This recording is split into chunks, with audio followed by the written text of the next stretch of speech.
بسم الله الرحمن الرحيم. الحمد لله رب العالمين والصلاة والسلام على خاتم الأنبياء والمرسلين وبعد. آپ کی گوشی اور حالت انتظار کو دیکھ کر آپ 10:30 بجے سے انتظار کر رہے ہیں. پروگرام کا وقت 10:30 بجے دیا گیا ہے. اسے دیکھ کر مجھے بار بار پیاس لگ رہی ہے. پانی ساتھ میں رہا ہے اور ساتھ میں کہنا چاہتا ہوں کہ اس پروگرام میں غیر ارادی طور پر تاثیر ہوئی. میں ذاتی طور پر تاخیر کا تحمل نہیں کر سکتا، لیکن میں مہمان ہوں آپ کے شہر کے لیے اور آپ کی فاصلتی اور میزبان کی نوازی، ان تمام چیزوں نے کافی وقت لے لیا. مگر پھر بھی میں ضروری سمجھتا ہوں کہ جو لوگ 10:30 بجے سے جہاں انتظار کر رہے ہیں میں ان سے معذرت خواہ ہوں. میں معافی مانگتا ہوں کہ آپ کا وقت میری وجہ سے یا کسی بھی وجہ سے بے معنی طور پر ظاہر عادت سے معلم اور متعین اپنے وقت کا پامانہ استعمال جانتا ہے. اور مجھے یقین ہے کہ جو وقت انتظار گزرا وہ اگر سے بہت گرا تھا، لیکن آپ نے اس کا بامانہ استعمال کیا ہوگا کیونکہ آپ سچے معلم ہیں اور آپ اتنی دیر تک یہاں بیٹھے ہیں. اب میرے پاس جو وقت بچا ہے وہ کم ہے، اس لیے میں اپنی بہت ساری اور باتیں اپنی ان کو کٹ شارٹ کرتے ہوئے چند مرکزی پہلوؤں کی طرف اشارہ کروں گا جو اس موضوع سے متعلق ہیں. عصر حاضر میں تدقہ ہوا تاریخ و زلام اور مواقع. لیکن آگے بڑھنے سے پہلے دوبارہ وقت سے تعلق سے ایک بات اور کہہ دوں. ہمارے مرزا سلیم صاحب نے اپنی تعارفی کلمات میں انقلاب کا لفظ استعمال کیا کہ ہمیں ایک تعلیمی سماجی ثقافتی انقلاب لانا ہے، اور اس میں آپ سب جوش طور پر ان کے حامی ہیں اور سب نے ہاتھ اٹھا کر اس آپ کی یقین دہانی کا ہے.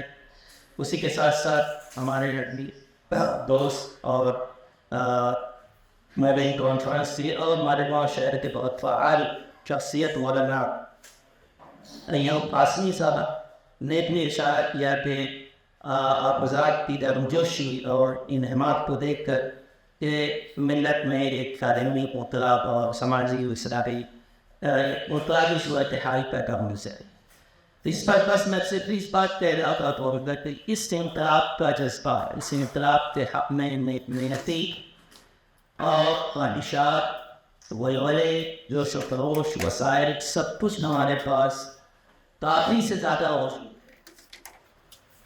کافی سے زیادہ ہمارے پاس افراد ہیں، مخلص کارکن ہیں، سنجیدہ رہنما ہیں اور عوامی تائید ہے، جوش و خروش. انقلاب کے تمام عناصر عوامل موجود ہیں جو اسے کامیاب نتیجے تک پہنچا سکیں.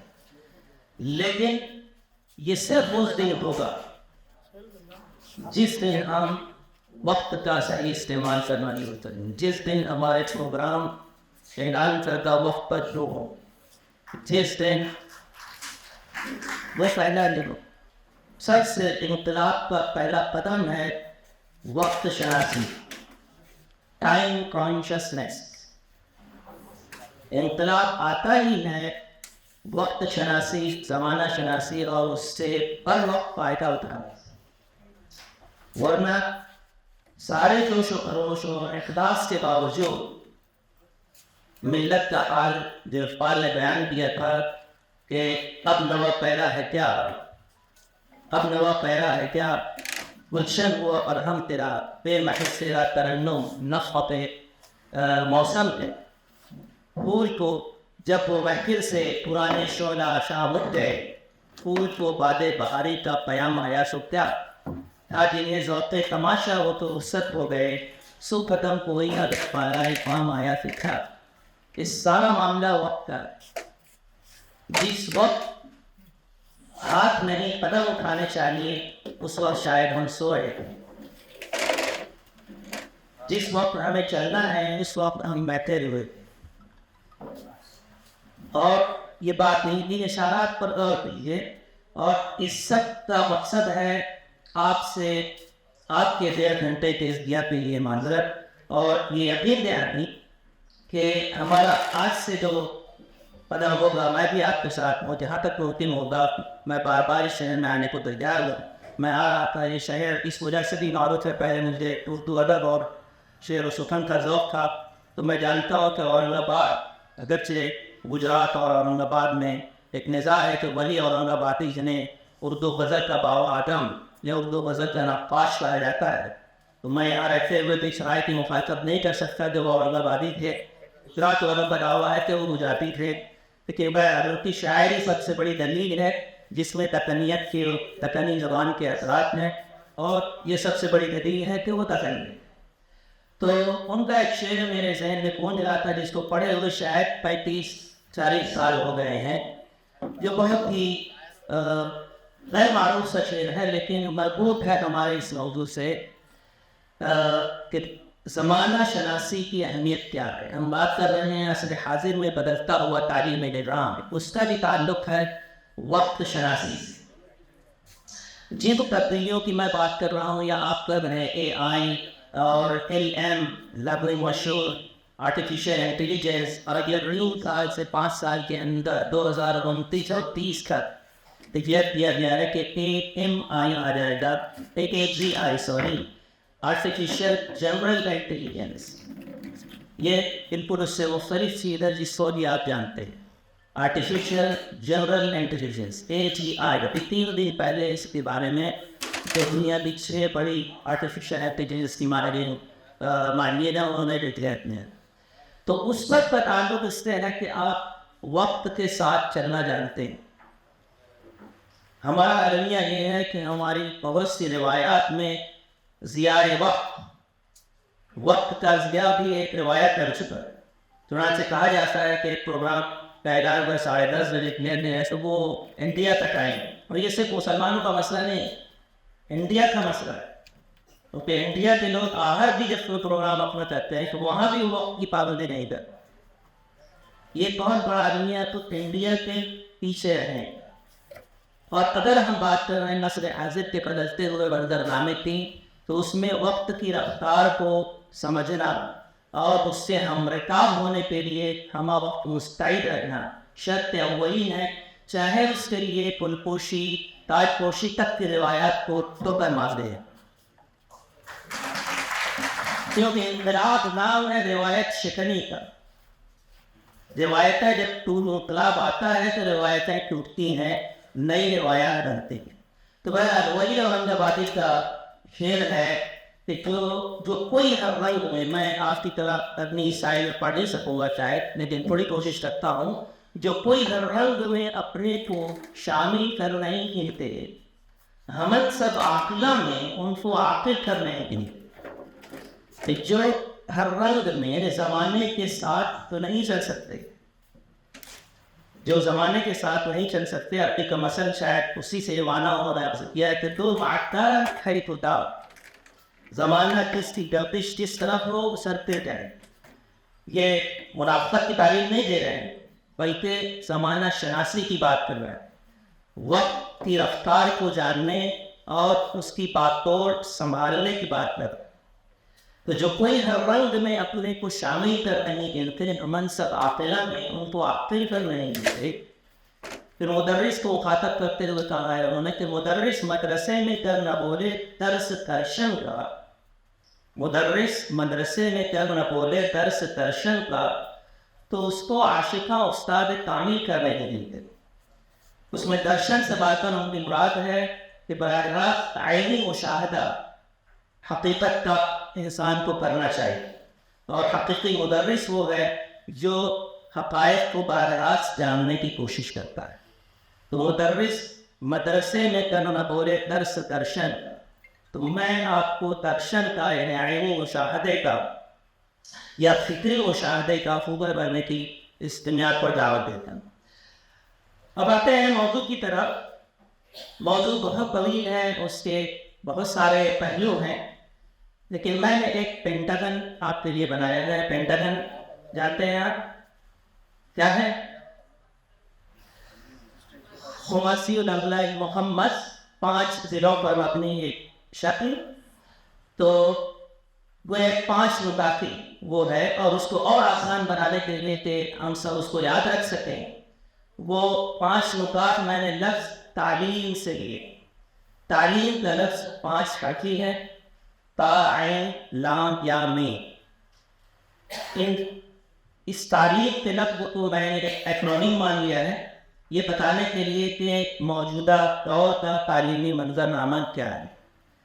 تو میں ان 5 حروف کی وہ تصوراتی اسٹرکچر، ڈھانچہ، frame work, conceptual frame work رکھنے کی کوشش کرتا ہوں، جس میں آپ بیچ میں سوال بھی کر سکتے ہیں یا آخر میں جیسا وقت میں. اور اس کو سمجھنے کے لیے کچھ اقوال میں ریکارڈ کرتا ہوں. یعنی آپ کو اپنے روایتی انداز کو چھوڑنا ہوگا. جو کچھ میں کہنے جا رہا ہوں وہ خواہ آپ کا تعلق دینی درسگاہ سے ہو یا عصری، جسے عصری درسگاہ کہا جاتا ہے، وہ بھی ان معنوں میں عصری نہیں ہے جن معنوں میں میں عصر حاضر کو سمجھ رہا ہوں. ہمارے خود عصری درسگاہوں میں دقیانوسی اور روایتی چیزیں جو آؤٹ ڈیٹڈ ہو چکی ہیں چلی آ رہی ہیں، وہ نصاب ہو یا کوئی اور. لیکن بہت اچھا کیا آپ کے مرزا سلیم صاحب نے اور اس موضوع رکھی نے جنہوں نے انگلش کو تقریر کی. Congratulations, well done, keep it up. انہوں نے اشارہ کیا ہے نیو ایجوکیشن پالیسی کا. تو میں نے اس کا 2 بار کے سفر میں مطالعہ کیا ہے. پہلے سرسری دیکھا تھا اور آپ سے گزارش کروں گا کہ اسے پڑھیں. یہ کوئی بائبل نہیں ہے، اس کے بارے میں بھی میرے بہت سارے اپنے ترقی نوٹس ہیں جو کسی اور موقع پہ کہیں ڈسکس کیے جائیں گے. لیکن بحیثیت مجموعی یہ عصر حاضر کے بدلتے ہوئے تعلیمی منظرنامے، changing scenario of education systems worldwide, جو کچھ بھی دنیا میں کہیں ہو رہا ہے، اس سے اس کو تیار کرنے میں فائدہ اٹھایا گیا ہے. ان کی ٹیم 2018 فتویٰ 18 کے دوران UAE بھی آئی تھی. ان کے 2 ڈسکشنس ہوتے تھے جس میں نے بھی شرکت کی. تو میں یہ اشارہ کرنا چاہتا ہوں کہ اس تعلیمی پالیسی میں عالمی تعلیمی منظرنامے کے تغیرات کی طرف اشارہ ہے. مگر مسئلہ کیا ہے؟ ہم اسے نئی تعلیمی پالیسی کہہ رہے ہیں 2022، اس پہ ڈیٹ لکھی ہوئی. اب جو عصر حاضر کا بدلتا ہوا تعلیمی منظرنامہ ہے اس کی روح سے دیکھیں تو یہ 2 سال پرانی ہو، اٹ از آؤٹ ڈیٹڈ. یہ منظرنامہ اتنی تیزی سے بدل رہا ہے، اس کی بہت ساری بنیادی چیزیں کہ 6 منتھس میں کنسیپچول فریم ورک بدل جاتا ہے. یہ کہا جاتا ہے، میں نے اپنے مالیگاؤں کی اسی موضوع پر جو پروگرام تھا اس میں اشارہ کیا تھا کہ ماہرین کا اندازہ ہے کہ پچھلے 5000 سال میں انسانیت نے جتنی ترقی کی ہے 20ویں صدی سے پہلے، وہ 20ویں صدی کے 90 برس میں ہوئی. تو 5090 برس تک کی ترقیاں اتنی ہوئی ہیں، وہ 1990 تک ہو گئی. پھر 1990 تک 5000 سابقہ ملا کر جتنی ترقی انسان نے کی ہے وہ 20ویں صدی کے آخری 10 سال میں ہو گئی. سن 2000 اعتبار سے نیو ملینیم ہر سال اور بعض کے مطابق 6 مہینے جو ایجادات، اختراعات اور انسان کی قوانین فطرت کے استعمال کی صلاحیت اتنی تیزی سے بڑھ رہی کہ وہ 6 مہینہ پچھلے 5000 پلس ایئر پر حاوی، اس سے بہت آگے. اب اس کے آگے کی رفتار جب لرننگ مشینز کا دور آ چکا ہے اور AGI آ جانے والا ہے 2029 تک اور 2030 تک اور بھی بڑی بڑی پیشگوئیاں ہیں ٹیکنالوجی کا ایرا میں. تو آپ اندازہ کر سکتے ہیں کہ اس بدلتے ہوئے منظرنامے میں دس چینجنگ سیناریو، اس طرح کی ساری ایجوکیشن پالیسیاں سبجیکٹ ٹو چینج. اس کی ایک خاص چیز آپ کو یہ ذہن میں رکھنا ہے، ایک طرف آپ کو سرکاری سطح پر، حکومتی سطح پر جس کو سے بنایا گیا اتفاق کو مد نظر رکھتے ہوئے کام کرنا ہوگا. لیکن اس میں یہ بھی اشارہ ہے کہ آپ ایک کنٹینیوسلی اپڈیٹنگ پروسیس پالیسیز کا، پریکٹسز کا جاری رہے گا حکومت کی سربراہی. اور یہ چیز بیرون ملک میں اور یہاں کہیں کہیں جو مینوفیکچرنگ کمپنیز ہیں، بزنس مین ہیں، ان کے یہاں یہ تبدیلی آ رہی ہے، لیکن تعلیمی اداروں میں اس کی رفتار بہت کم، بہت سلو اپنی. تو یہ محدود ہے. اب آتے ہیں میرا جو تعلیم کا 5 نکاتی پینٹاگن اسٹرکچر ہے، وہ ہے تعلیم حرف تا. فرسٹ تا جو ہے پہلا حرف وہ ہے تکنیکی، یعنی اس کا ایک پہلو ہے تکنیک. اب آپ اس میں تکنیکل مہارت، تکنیکل ذہانت، تکنیکل وسائل، ڈیجیٹائزیشن، ڈیجیٹل اے آئی، یہ سب کچھ اس لفظ کے تحت، تکنیکی کے تحت لا سکتے ہیں. کہ جدید تعلیمی دور کا سب سے ابھرا ہوا پہلو ہے ٹیکنالوجی کا استعمال. وہ ڈیجیٹل ٹیکنالوجی ہے، وہ اے آئی ہے، وہ ورچوئل کلاس رومس ہیں، وہ جو کچھ بھی آپ ٹیکنالوجی کے نام سے، تکنیک کے نام سے جانتے ہیں. یہ اس کا بہت بڑا ہوا پہلے. اس کی وجہ کیا ہے کہ ٹیکنیکل وقت جو ہے انسان نے پچھلے 30-40 سالوں میں یہ جان لیا ہے کہ اس میں ایکوریسی ہے، اس میں بیٹر ٹائم مینجمنٹ ہے. اگرچہ اس میں خطرہ ہے کہ انسانوں کو ریپلیس کر کے روبوٹک سسٹم اور اے آئی کے لانے سے بہت ساری بے روزگاری کے مسائل اور دوسرے مسائل پیدا ہوں گے. لیکن ایسے کے مجموعی ایسا نہیں. ان موضوعات کا آپ کہیں اور ڈسکس کر لیں تو اس کا فائدہ کیا ہے. اس طرح کی جو ہماری روایات جو ہمارا راستہ کھوٹا کرتی ہیں، ہماری کاپتی کی رفتار کو سلو کرتی ہیں، تکنیکی دور میں اس کا کوئی چانس نہیں. اگر آپ کا کوشچن پیپر، آپ کا امتحان آن لائن ہو رہا ہے and you have to begin at 9:30، تو 9:30 پر ہی آپ پیپر بول سکتے ہیں، نہ اس سے پہلے نہ اس کے بعد. You will have to stop. اور اگر آپ ٹائم مس کریں گے تو وہ مشین خود رپورٹ کر لے گی. آپ کوئی بھی دلیل دے کر اس کو غلط ثابت نہیں کر سکتے. It will be on record کہ اتنے سیکنڈ، اتنے منٹ، اتنے آپ نے ڈیٹ کیا ہے، ٹائم مس کیا. یا اس نے اور کوئی ٹیکنیکل یا جیسے میرا نام انیس ہے، وہ NI سے بھی لکھا جاتا ہے، EE سے بھی، جیسے یہاں لکھا ہوا ہے. تو یہ آفیشیل اسپیلنگ ہے. میرے پاسپورٹ میں NEE لکھا ہوا ہے، انیس.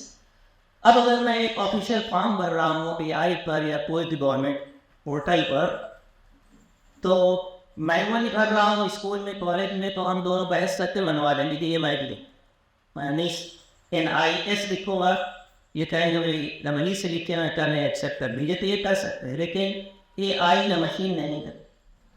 اس کا جو ڈیٹا بیس ہے اس میں میرا پرسنل ڈیٹا جو آدھار کارڈ پر مبنی ہوگا، پاسپورٹ پر مبنی ہوگا، وہ کوئی کمپرومائز نہیں. تو تکنیکی دور کے آنے کا سادہ مطلب یہ نہیں ہے کہ کام صرف تیز رفتاری سے ہوا، بلکہ وہ آسان ہوا، وہ سستا ہوا، وہ وسیع پیمانے پر ہوا، اور وہ ایکوریٹ ہوا. اس کے اندر ایرر کے چانسز بہت کم ہیں. اور جو بھی ایرر ہوتی ہے وہ انسان کی ہوتی ہے، مشین کی. Machine never makes a mistake. اس کی پروگرامنگ میں اگر ایرر ہے تو وہ، ادروائز وہ ایرر فری مانا ہے. یہ قانوناً تصنیف کر دیا. ایون کورٹ میں اس کو چیلنج کیا جا سکتا ہے، مشین کے ایرر ڈیوز. اس کی پروگرامنگ اسی نے ڈیلی بریک کے تحت بنائی ہے. جیسے کچھ لوگ کلیم کرتے ہیں ایک پولیٹیکل ایشو ہے کہ ووٹنگ مشین میں کوئی دھاندلی ہوتی ہے، وہ جانے، تو وہ ایک مینیپولیشن گیم. لیکن ہم بات کر رہے ہیں تعلیم کے دائرے. تکنیکی وسائل سے جو تعلیمی نظام ابھر رہا ہے، وہ آپ کے ایگزامینیشن کا، آپ کے اسیسمنٹ کا، آپ کے سلیبس بریک اپ کا، آپ کے ٹائم ٹیبل کا، وہ سب fast, accurate and error free as much as possible انسان کے مقابلے میں زیادہ بہتر مانا جا رہا ہے. انسان کی اپنی الگ خصوصیات ہیں جو مشین نہیں کر سکتی، وہی دوسرا. نیکسٹ پوائنٹ، تعلیم کا عین. اس کو میں نے عین سے علمی اور عالمی، سائنٹیفک اینڈ یونیورسل، گلوبل. یہ جو تعلیمی منظرنامہ ابھرا ہے، اس کا سب سے بڑا پہلو ہے کہ اس کی بنیادیں سائنٹیفک ریسرچ پر.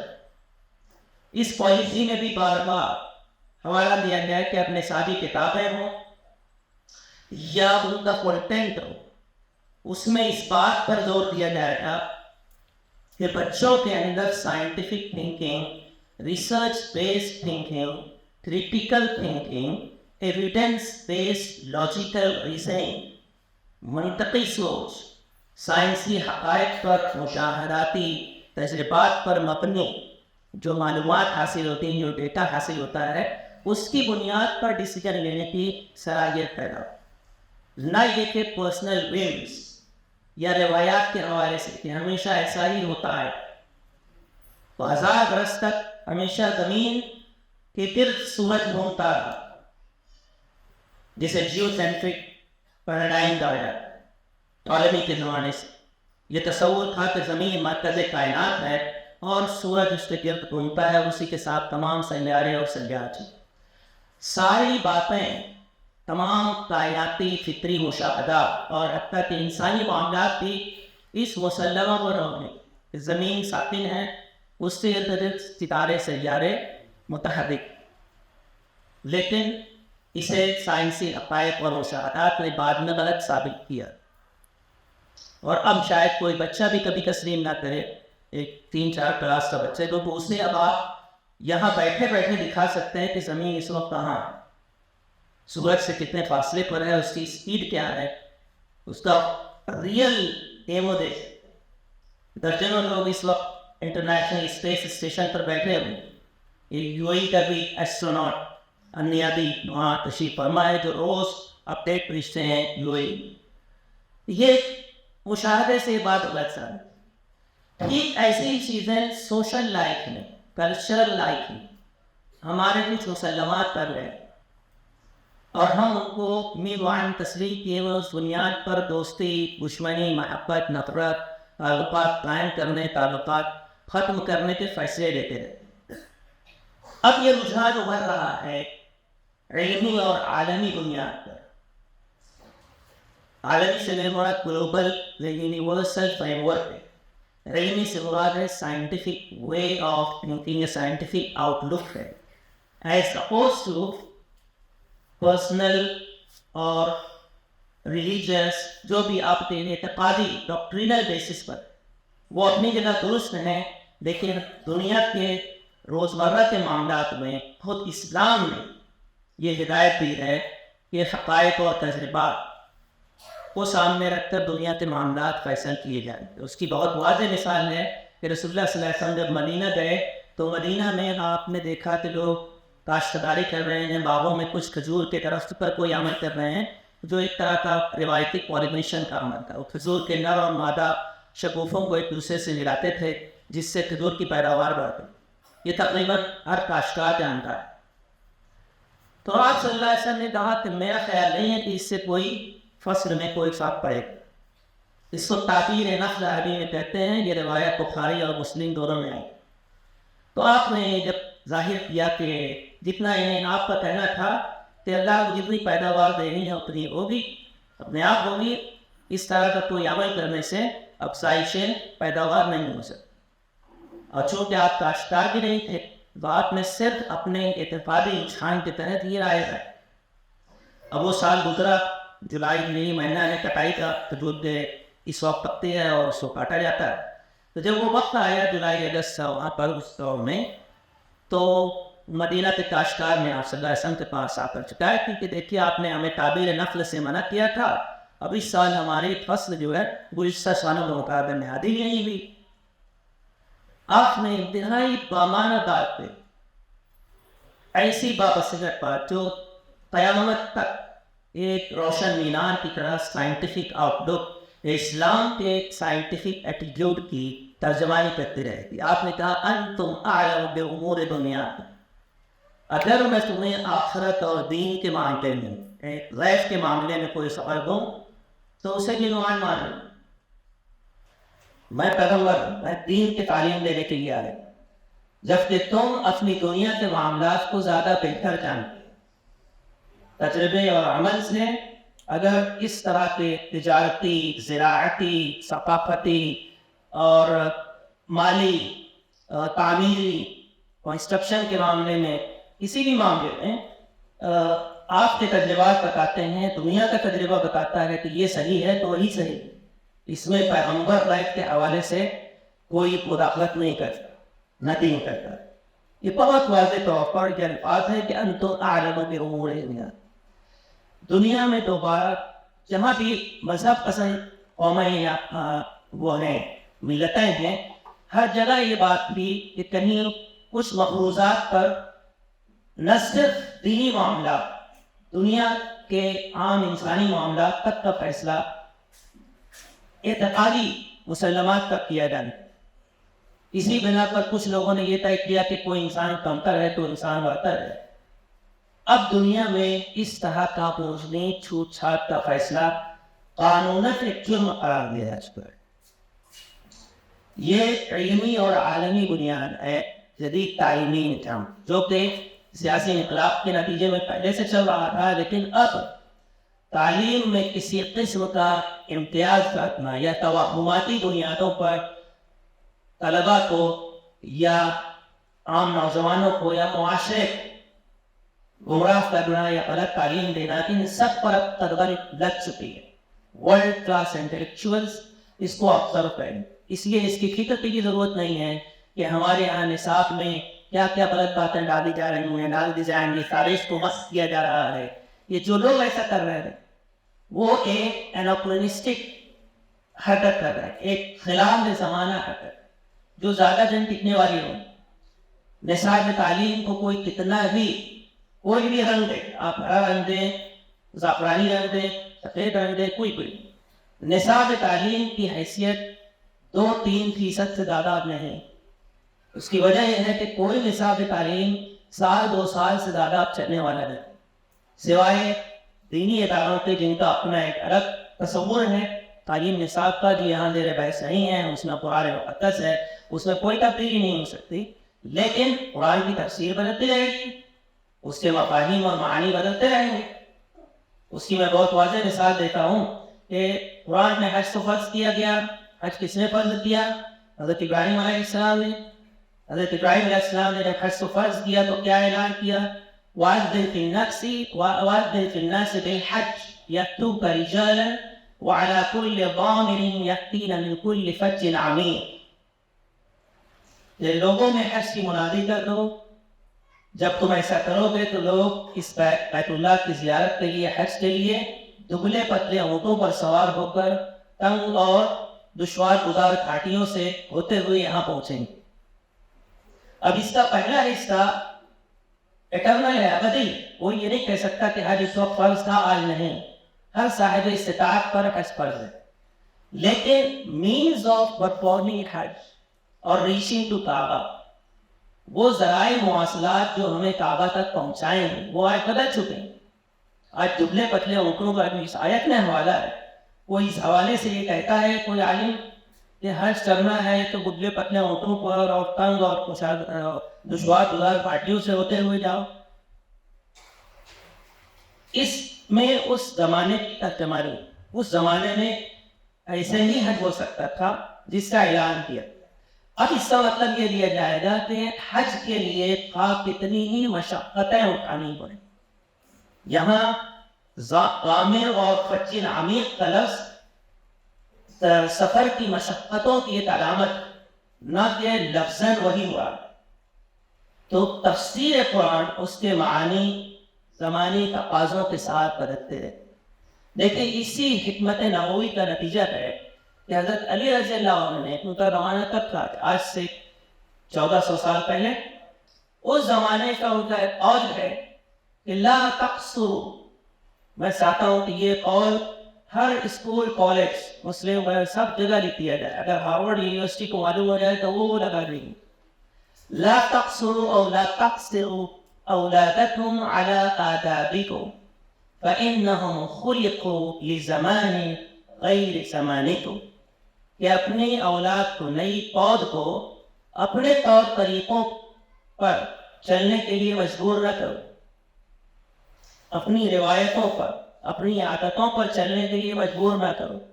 لأنهم مخلوقون لزمان غیر زمان، وہ پیدا کیے گئے ہیں کسی اور زمانے جو تمہارے زمانے سے الگ ہے۔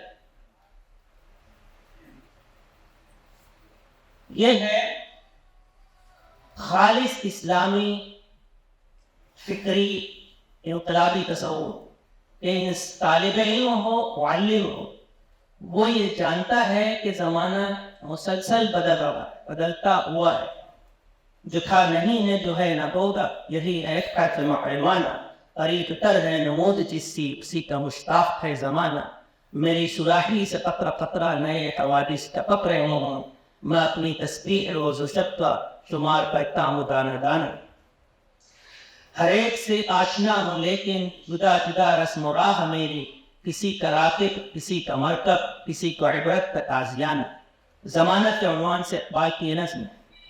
تو زمانے کا راکب وہی ہے، زمانے پر وہی سوار ہوتا ہے جو اپنا پروگرام اعلان کیے ہوئے وقت پر شروع کرتا ہے، جو اپنا ہر کام مقررہ وقت پر کرتا ہے، جو حضرت ابوبکر کی اس وصیت کو یاد رکھتا ہے کہ ان للہ عملا باللیل لا يقبلہ بالنہار وان له عملا بالنہار لا يقبلہ باللیل وانه لا تقبل فریضہ حتى تؤدى انه لا تقبل نافلہ حتى تؤدى الفریضہ، کہ اللہ کو ایک عمل رات میں مطلوب ہے وہ اسے دن میں قبول نہیں کرے گا، ایک عمل اللہ کو دن میں مطلوب ہے وہ اسے رات کو قبول نہیں کرے گا۔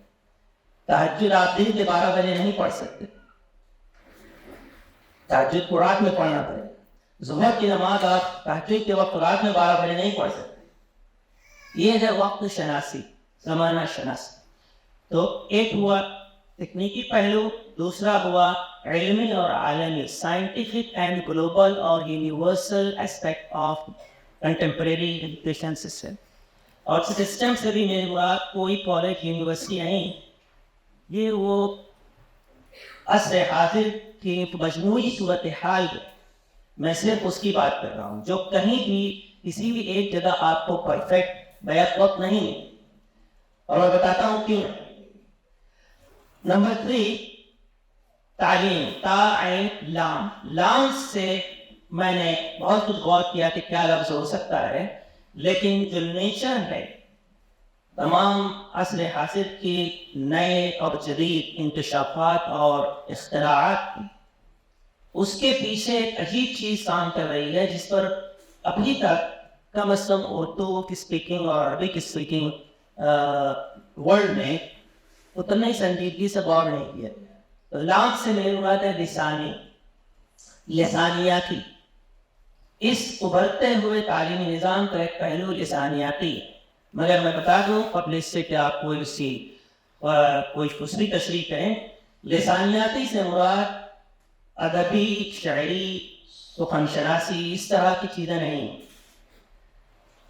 آپ کو حیرت ہوگی کہ یہ جو AI اور آرٹیفیشل انٹیلیجنس اور لرننگ مشین کی یہ سارا ریولوشن آیا، جس سے 4th انڈسٹریل ریولوشن کہا جاتا ہے، چوتھا صنعتی انقلاب، 3 صنعتی انقلاب گزر چکے، یہ چوتھا ہے، اور جو کہا جاتا ہے کہ شاید آخری، اس سے آگے ابھی تک انسان جو کچھ اس کے تحت وہ دیکھ رہا ہے وہ اتنا حیرتناک ہے، میرے پاس ویڈیو میں بتا نہیں سکتا، یعنی وہ اتنا حیرتناک ہے کہ جسے میرے پاس یہ ڈیوائس ہے، یہ ڈیوائس 4th انڈسٹریل ریولوشن کے مطابق 2060 تک موٹر کار میں تبدیل ہو سکتی، یہ ٹینٹ بن سکتا ہے، یہ اس طرح کا ایک پوڈیم بن سکتا ہے جہاں کہیں پر کھڑے ہو کر میں اسپیچ دے سکوں، یہ چھتری میں تبدیل ہو سکتا ہے، یہ ایک چلتا پھرتا مصنوعی کتا بن سکتا ہے، یہ سب کے ڈیمو موجود ہیں۔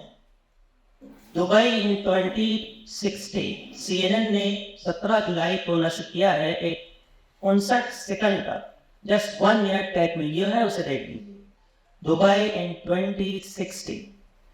اس نے دبئی کو ماڈل سٹی مان کر کہ اگلے 3 دہائی میں دنیا کے شہروں کی کیا حالت ہے، ایک شخص اس طرح کی ڈیوائس لے کر نکلے گا واکنگ پر، چلتے چلتے اگر وہ تھک گیا ہے یا کوئی ایمرجنسی فون آ گیا ہے، اسے گھر فوراً پہنچنا ہے، تو the same device will turn into a flying car، اڑتی ہوئی کار بن جائے گی، اس میں دکھائے اور اس میں بیٹھ کر وہ گھر پہنچ جائے گا، اور کار بھی یہ سڑکوں پر اڑے گی، اور فلائنگ کار کا وہ ٹیسا نے کر بھی دیا ہے، اس کا انوگریشن اسی سال دبئی۔ یہ جو تبدیلیاں آ رہی ہیں اتنی تیز رفتاری، اس کا یہ تکنیکی پہلو، یہ عالمی پہلو، میں بتا رہا ہوں کہ یہ جو اختراعات ہیں، ان کے پیچھے لنگوسٹکس ہے. لوگیرتم جس کا سہرا الخوارزمی کے سر جاتا ہے. محمد الخوارزمی نے جو لوگیرتم کا تصور دیا تھا ریاضیات میں، اس کو لسانیات کے ساتھ ملا کر MIT نے، میساچوسیٹس انسٹیٹیوٹ آف ٹیکنالوجی نے 1950 میں اس تجربات کیے 1950s میں. اور اس وقت نوم چومسکی اور دوسرے ماہرین لسانیات نے مشین لرننگ کا کانسیپٹ دیا. LM لرننگ مشین کہ ڈیوائسز ایسی بنائی جا سکتی ہیں جن کے اندر انسانی زبان کو سمجھنے ہیں، ان کو گویا انسانی لینگویج میں جو کمانڈ دیا ہے اس کمانڈ کو ریسیو کرنے اور ریسیپروکیٹ کرنے، اس کا ریسپانس دینے کی صلاحیت. ہم کس طریقے سے زبان کو ڈیجیٹائز کر سکتے ہیں، آٹومیٹائز کر سکتے ہیں. وہاں سے یہ تخلیقی انقلابات شروع ہوئے اور وہ کامیاب ہو. بہت سلو رفتار تھی، لیکن 2000 کے بعد سے وہ اتنا فاسٹ پیسڈ ہو گیا. جب 8-9 سال کے بچے کوڈنگ ہے اور ڈیٹا بیسوں کو بیٹھے بیٹھے ایسے ایسے ایپ بنا رہے ہیں، یا وہ گھر بیٹھے ہوئے ایپ بنا کر اس ایپ کے ذریعے مثال طور پر اس پنکھے کو بند کر سکتے ہیں، اس کو چلا سکتے ہیں، اپنے گھر کی دور بیٹھے ہوئے نگرانی کر سکتے ہیں، اپنے گھر کے تمام ایسیٹس کا اس میں ریکارڈ رکھ سکتے ہیں. یہ سب اس کے اندر لسانیات، ماڈرن لنگوسٹکس، اپلائیڈ لنگوسٹکس کا بہت بڑا دخل ہے. تو میں دعوت دینا چاہتا ہوں، جدید تعلیم کو سمجھنا ہے تو اسٹڈی ماڈرن اپلائیڈ لنگوسٹکس، اس کا مطالعہ کریں. صرف شعر و شاعری کے نہیں کہ اس میں کیا توسل ہے، کیا استعارہ ہے، کیا مجاز ہے. وہ دور چلا گیا، مشاعرہ ہو وہاں لطف اٹھا لیجیے. کبھی اس طرح کی نقل ہو، آپ بول رہے ہوں، بوریت دور کر رہے ہیں، کوئی اشعار پڑھ لیجیے. یا کچھ اس میں اخلاقی پیغامات ہیں، اس کے لیے شاعری آج بھی مفید ہے، ہمیشہ مفید رہے گی. شاعری بہت اچھی صنف سخن ہے، بہت مناسب ہے، لیکن ناٹ ایوری تھنگ. لسانیات کا، زبان کا جو تکنیکی پہلو ہے آج کے دور وہ ہے ہر ترقی کے پیچھے، ساری ایجادات کے پیچھے how you can convert language your command. یہ بیٹا کیا ہے؟ یہ سب میسیجز ہیں، پیغامات ہیں. جو بگ ڈیٹا ہے وہ ڈیٹا انالیسس ہوتا ہے. آپ جو کوئی بھی ای میل لکھتے ہیں، جو واٹس ایپ پہ چیٹ کرتے ہیں، جو شاپنگ کرتے ہیں، یہ ساری ملٹی بلین اور ٹریلین والی کمپنیاں کیوں حریص ہیں کہ آپ کا ڈیٹا سیو کریں؟ آپ سے سروے لے رہے ہیں، سروے لیتے ہیں تو آپ کا نمبر، آپ کا نام، آپ کا تاریخ پیدائش، آپ کا تعلیم یافتہ، آپ کی عمر، یہ سب معلوم کرتے ہیں. اس کو معلوم کر کے اس کا کہاں کہاں آپ استعمال کر رہے ہیں وہ آٹومیٹیکلی اس کو دریافت کرتے ہیں. یہ سب زبان لسانی ذخائر ہیں. یہ سونے چاندی کے جو زیر زمین معدنیات ہیں ان سے بھی زیادہ آپ قیمتی اس دور کی معدنی خزانے جو ہے وہ ڈیٹا ہے، بگ ڈیٹا، جس پر IoT انٹرنیٹ آف تھنگس کا دار و مدار ہے، جس پر اس بات کا سیلز مین شپ کا دار و مدار ہے. امیزون کا سارا بزنس جو ہے وہ ڈیٹا پر چلتا ہے. سارا بینکنگ سسٹم جو ہے وہ ڈیٹا بیس ہے. ہر کمپنی، ہر گورنمنٹ، ہر اسٹیٹ کے پاس ایک ڈیٹا بیس ہے. سیکورٹی، فوج، افواج، دنیا کی عسکری، یعنی سیکورٹی کا تعلق اس سے اتنا زیادہ ہو گیا کہ آپ کا سارا ڈیٹا ہر ملک میں، ہر ملک کی حکومت اس بات کی حریص ہے کہ اس ملک میں کون داخل ہوا، کون خارج ہوا، کون پیدا ہوا، کون مرا.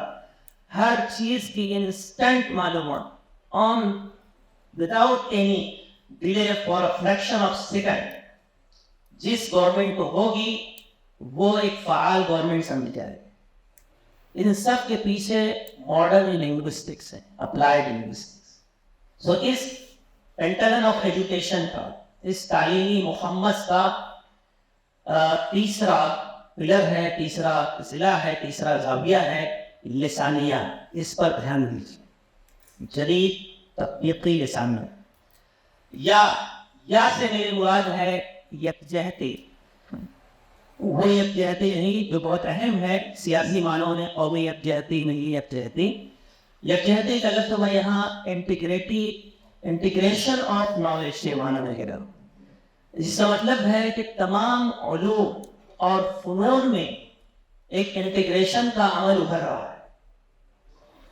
اب ڈاکٹرز کو بھی میتھمیٹکس پڑھنا ہو، بایو ٹیکنالوجی اس کی ایک مثال۔ اس پالیسی میں بھی جگہ جگہ ملٹی ڈسپلنری کریکولم کا ریفرنس دیا گیا، اس کی وجہ